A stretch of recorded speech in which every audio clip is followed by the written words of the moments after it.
is your current job? Who do you work for? And how long have you had your current role? So my current job is working at Akron Children's Hospital. I'm a social worker there on the inpatient behavioral health unit. So that's the inpatient psychiatric unit. I do family therapy there. So for every patient that comes in is admitted, we do a family session before they discharge. So my role is to make sure that we have that session, I facilitate it, and then I make sure that the families are connected with services before they leave. So making sure I give them referrals for therapy, things along those lines. What experiences or specific people helped you decide what you wanted to do for your career? So that's kind of tricky. I never thought I'd be a social worker. I always saw myself doing something else. I didn't doctor, lawyer, or something what I would consider big. My family always pushed me in that direction because I was real nerdy, loved school. But I found that when I was in college, we always had to do service hours at the college I went to.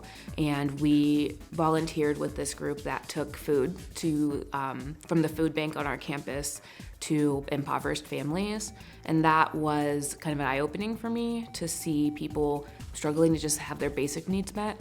And so that kind of sparked my interest in the field, but it still took some time for me to kind of navigate ending up here. Can you share something you need to know for this job that you didn't learn in school? You need to know how to cope for yourself and how to take care of yourself. Pay attention to the things that you do that help you relax, help you calm down. There might be things that you don't even realize you do. For me, it was when I'd get really upset after fighting with my parents in high school, it would be the thing I did after that to calm down. So I would sometimes go for a walk. I would play my clarinet because it would just help me chill out.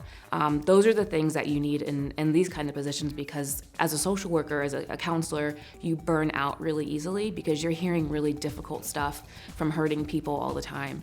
So you have to be able to take care of yourself so that you can keep going.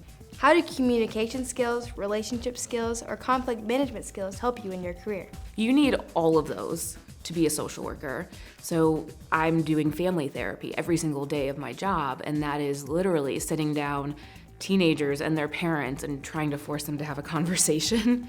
And so you have to be able to manage all of those things. You have to be able to get people to communicate. So it's all about being consistent, not being afraid to kind of put your foot down and interrupt, but also being assertive and standing up for yourself if you feel like you have to be in control, basically.